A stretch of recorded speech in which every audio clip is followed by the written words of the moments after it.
जय हिंद दोस्तों। तो क्या आपको पता है पुर्तगाली भारत में क्यों आए थे या पुर्तगालियों का भारत में आने का क्या कारण या क्या मकसद था? तो आइए हम इस वीडियो में चर्चा करते हैं।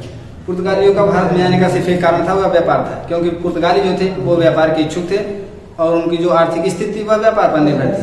तो 14वीं शताब्दी 1453 जो उस्मानी सल्तनत के तुर्क थे उसमें उन्होंने कुस्तुत दुनिया पर अधिकार जब कर लिया तो जो पुर्तगाली का व्यापार चलता था दक्षिण पश्चिम यूरोप एवं दक्षिण पश्चिम एशिया से, तो इनका यह व्यापार बंद हो गया। फिर पुर्तगालियों ने वैकल्पिक मार्ग की खोज प्रारंभ कर दी। अब वैकल्पिक मार्ग की खोज में देखा जाए तो इनको पास भारत में आने के दो रास्ते, एक था जल मार्ग और दूसरा था स्थल मार्ग।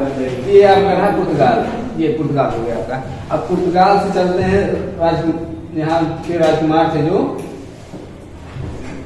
राजकुमार की सहायता से वहाँ बार्थोलोम्यू डियाज चलते हैं पुर्तगाल से जब वह चलते हैं तो पुर्तगाल से वह चलकर दक्षिण अफ्रीका के यहाँ अंतिम किनारे पर पहुंचे हैं। अब जब यहाँ पहुंचते हैं तो इसे केपा गुड होप के नाम से जाना जाता है, जिसे वर्तमान में आसान द्वीप के नाम से जानते हैं। तो जब ये यहाँ पर पहुंचते हैं तो देखा कि हिंद महासागर में जो अरब व्यापारी थे वो पहले से नौसैनिक बेड़े के साथ तैनात थे। यह जब देखे तो इनके पास कम सेना थी और अरब व्यापारी काफी सेना के साथ थे, तो यह पुनः वापस लौट जाते हैं। जब यह पुनः वापस लौट जाते हैं उसके बाद आपने कोलंबस के बारे में सुना होगा।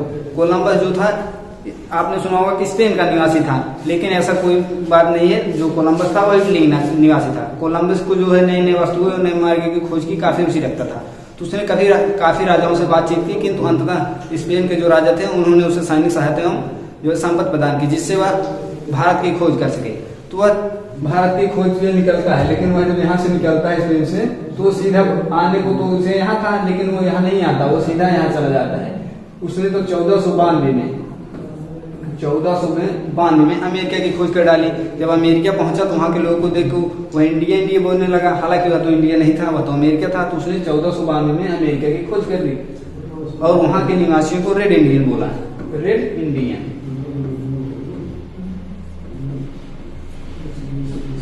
वहाँ के निवासियों को इसने रेड इंडियन बोला। अब जो है कि 1497 में चलते हैं पुर्तगाल से वास्को डी गामा। 1497 में जब वास्को डी गामा यहाँ से चलते हैं वहाँ पर यहाँ पहुँचे तो इन्होंने भी देखा यार कि हिंद महासागर में जो है अरब व्यापारी सैनिक बेड़े के साथ तैनात थे। तो जब इन्होंने भी देखा तो या फिर अपने सैनिक सहायता के साथ आए ही थे। तो जब यह आगे बढ़ते हैं यहाँ पर जब यहाँ आमने सामने जो है पुर्तगाली और अरब की सेना आमने सामने होती है, जिसमें पुर्तगाली जीत कर आगे बढ़ते हैं। जब आगे बढ़ते हैं कुछ और आगे बढ़ते हैं हद तक, वहाँ पर उसके बाद इनको मिलते हैं गुजराती नाविक, जिनका नाम है इनका अब्दुल मजीद नाम है। तो वह अब्दुल मजीद की सहायता से भारत के दक्षिणतम बिंदु ये देता है आपका केरल, तो ये आपके केरल तक पे पहुंचते हैं। भारत के दक्षिणतम बिंदु केरल के कालीकट रियासत के कप्पकडावु नाम बंदरगाह पर पहुंचते हैं। ये जो बंदरगाह पे उतरे थे उसमें इसको कप्पकडावु बंदरगाह नाम से जाना जाता था। जब ये वहां पर उतरे तो जमूरी ने देखा गया ये तो कोई बाहरी व्यक्ति लगता है, तो जमूरी ना इन्हें ले गया, काफी दिन जमूरी के घर रहे। फिर जब जाने लगे तो यहाँ से ये जो है कि दालचीनी और विशेषकर काली मिर्च लेकर गए थे। जब ये यहाँ से काली मिर्च लेकर गए तो ये यूरोप के मार्केट में बेच दिए। जब ये यहाँ से वापस गए यूरोप, जब यहाँ वापस गए तो वहाँ जो है इन्होंने यूरोप के मार्केट में बेचा, और जब बेचा तो उन्हें 60% का लाभ मिला। और जब उन्हें 60% का कोई भी वस्तु अगर आप बेचेंगे उसका 60% का लाभ पाएंगे, तो यह बात धीरे धीरे जो है फैलने लगी पुर्तगाल में। तो दूसरा पुर्तगाली था जिसका नाम है पेड्रो अल्वेज कैब्राल। ये दूसरा पुर्तगाली है जो पुर्तगाल से चलकर यहाँ से ये भी भारत आता है। यह भारत आकर भारतीय राजाओं के आपसी झगड़े का लाभ उठाने का काफी प्रयास करता है, किंतु असफल हो जाता है। फिर 1502 में आते हैं, 1502 में फिर जो है वास्को डी गामा पुनः आते हैं। ये अपने सैनिक सहायता के साथ आते हैं। जमूरी और पुर्तगालियों के बीच जो है बातचीत होती है, पुर्तगाली वर्सेस जमूरी। पुर्तगाली और जमूरी की जब बातचीत होती है तो उसमें इन लोगों का बातों में सामंजस्य नहीं बैठता है, जिससे पुर्तगाली और जो है कि जमूरी के बीच युद्ध होता है, जिसमें पुर्तगाली जीत कर 1503 में जो है पुर्तगाली जो है पहली फैक्ट्री की खोज स्थापना करते हैं। फैक्ट्री जो है फैक्ट्री की स्थापना करते हैं। पुर्तगाली की पहली फैक्ट्री जो है कोची में खोली जाती है। कोची की पहली फैक्ट्री जो है कोची में खोली जाती है। उसके बाद इन्होंने पुर्तगालियों की एक कंपनी के एक अधिकार से जो है कि पुर्तगाली गवर्नर की नियुक्ति करनी चालू कर दी। पुर्तगाली गवर्नर की नियुक्ति में देखा जाए तो पुर्तगाली 3 गवर्नर आए थे।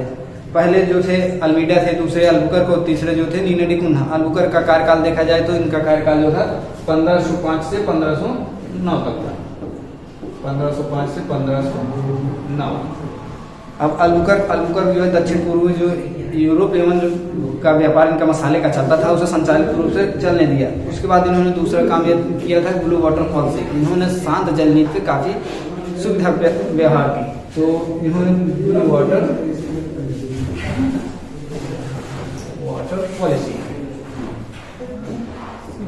ब्लू वाटर पॉलिसी यानी शांत जल नीति पर काफ़ी अपनी योजना बनाए रखी। उसके बाद फिर इनका कार्यकाल समाप्त होता है, फिर आते हैं जो है कि अलबुकर्क आते हैं। अब अलबुकर्क का काल देखा जाए, अलबुकर्क तो देखिए अलबुकर्क अभी इनका कार्यकाल जो है 1510 से 1515 है।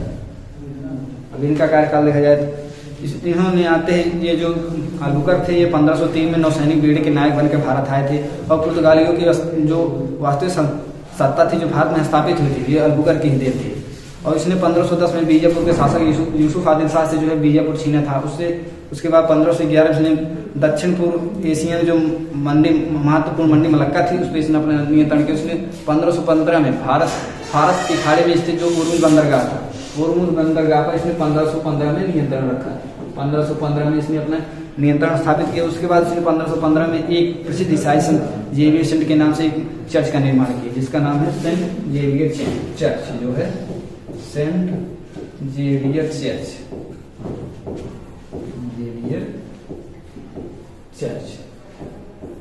ठीक है। तो इन्होंने सेंट जेवियर चर्च का नाम रखा। उसके बाद जो है फिर आते हैं नीना डी कुन्ना का कार्यकाल देखा जाए, तो नीना डी कुन्ना का कार्यकाल जो है 1529 से 1538 तक होता है।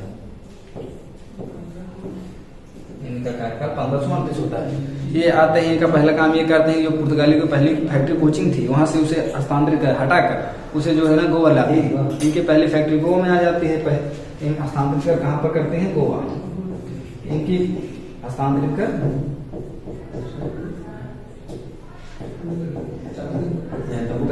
हस्तांतरित कैसे गोवा लाते हैं। उसके बाद ये इनका दूसरा काम यह था कि इन्होंने जो है ईसाई धर्म न्यायालय की स्थापना की। दूसरा काम ईसाई धर्म न्यायालय की स्थापना, न्यायालय की स्थापना। और इनका तीसरा काम यह था कि इन्हीं के शासन काल में जो है भारत ने पुर्तगालियों की प्रिंटिंग प्रेस की स्थापना शुरू की थी। 1500 जो है इन्हीं के कार्यकाल में पुर्तगाली जो है प्रिंटिंग प्रेस की स्थापना करते हैं, इन्हीं के कार्यकाल में। उसके बाद देखा जाए फिर जो है कि आ जाते हैं, इनका एक कार्यकाल था। उसके बाद फिर जो है इन पुर्तगाली के दिन पे हम देखें, पुर्तगाली भारत आए थे तो कुछ लेकर तो आए होंगे, तो उनमें देखा जाए तो क्या लेकर गए हम भारतीय को।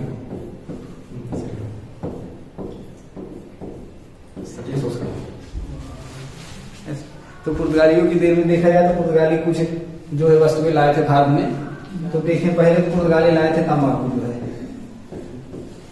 तंबाकू हो गया, मूंगफली हो गई,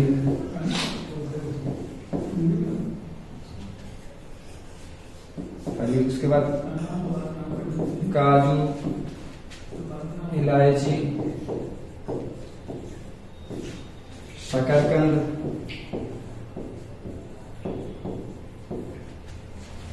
माश, बादाम,